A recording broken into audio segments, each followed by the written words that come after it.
right, so now we're going to get into a part where, it's really important to understand to get the both sides of the situation. Um, to be able to solve the problem, you have to really understand the problem. Um, so, how is America's health currently looking like? Um, really not too good, especially as time goes on, it's getting worse. So here's just if you scroll down to part three, you'll see current health issues in America. Um, I'm just gonna read off quotes from these websites, a few here and there, because I'm not an expert, as I've said, or I hope I said. So just having this kind of factual data here really helps out, so we can really see what is going on. Like this is some serious stuff, and everyone's just kind of like, eh. So this is we'll really be able to see. Wow, this is some crazy stuff going on, and most of us are aware of this stuff. Youth mental health is worsening. Um, Kids are getting more depressed.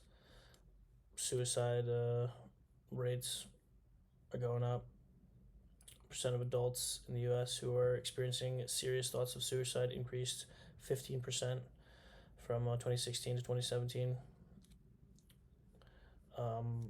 Schizophrenia, uh, which is a brain disorder, which is really not really bad.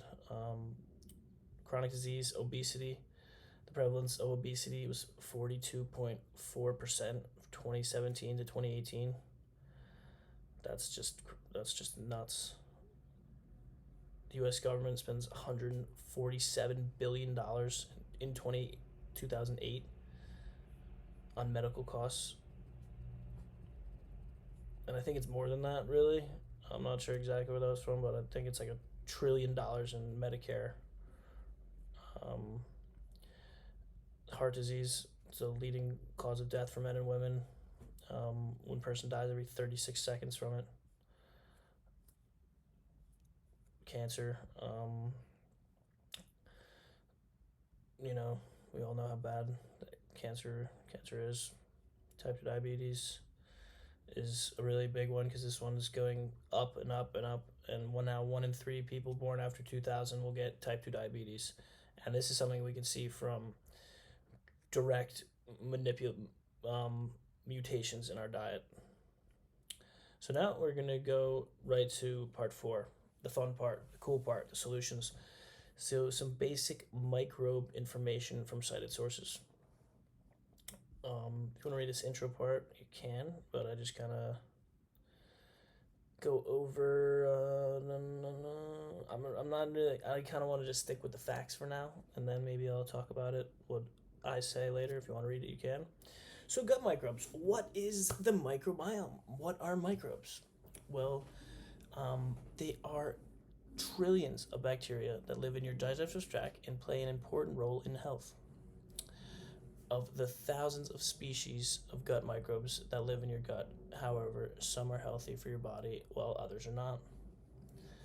This is from a government website too. A healthy plant-based diet improves the health and diversity of your gut microbes, preventing and treating conditions like obesity, diabetes, heart disease, inflammation associated with autoimmune diseases. Medical news today about how our gut microbes eat. This article shows how the specific communities really know about microbes. In my opinion, this is because the bacteria are inside of us. Studying them is especially hard in the West. Well, this is something I wrote. So built inside and out of our bodies harbor an array of microorganisms. While bacteria are the biggest player, with we also single host we also host single-celled organisms known as archaea, as well as fungi, viruses, and other microbes, including viruses that attack bacteria. Together, these are dubbed the human microbia. Microbia. The body's microbiome is all the genes your microbia contains. However, colloquially, two terms are often used interchangeably. Colloquially, I didn't even realize that was there, and this has been published for 2 years. It's a great quote, and it's from a really official source, The Guardian. Not like a medical source, but still an official source. Uh,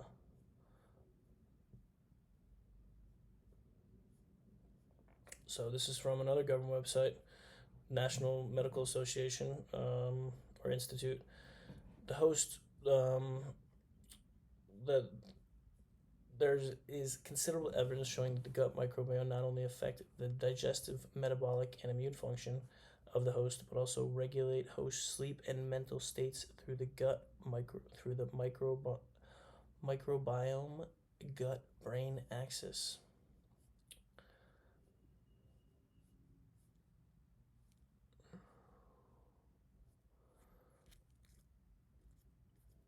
So then probiotics, right? Probiotics. Probiotics are bacteria that live in our gut, and they are what science is saying feeds them or is good food for them, for our microbes. So probiotics are live bacteria. Think of these as germs in our body full of bacteria and bad ones. Probiotics often go good and bad.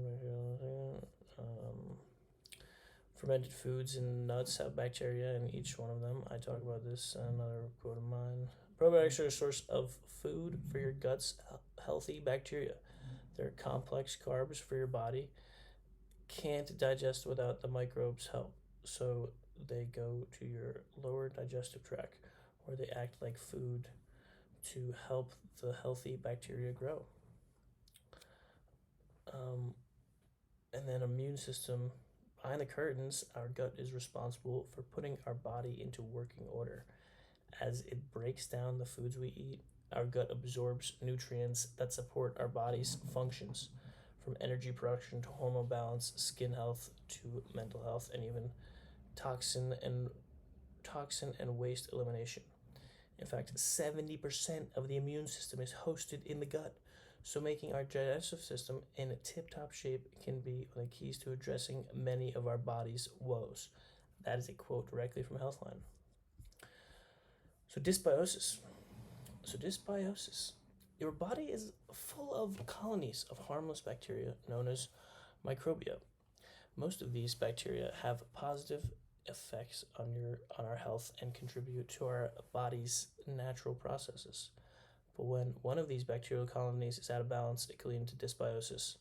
Dysbiosis typically occurs when the bacterium in your gut GI tract, which includes your stomach and intestines, become unbalanced. Common symptoms include bad breath, upset stomach, nausea, constipation, diarrhea, difficulty urinating, vagina or rectal itching, bloating, chest pain, rash, redness, fatigue, having trouble thinking or concentrating, anxiety, depression. Now we're getting somewhere, right? Dysbiosis. Well, what? This is official sources. So, vegan diet. Um, More about restricting animal products from the diet. Plant-based diet. Diet focused around eating mostly plant-based. So, a diet that is 70 to 90% plant foods. Asymptomatic means there's no symptoms or signs are present. And that's just something I wanted to go over real quick because it goes into the next part. So, parasites, or bad microbes. A parasite is an organism that lives in a host organism and gets its food or at the expense of a host.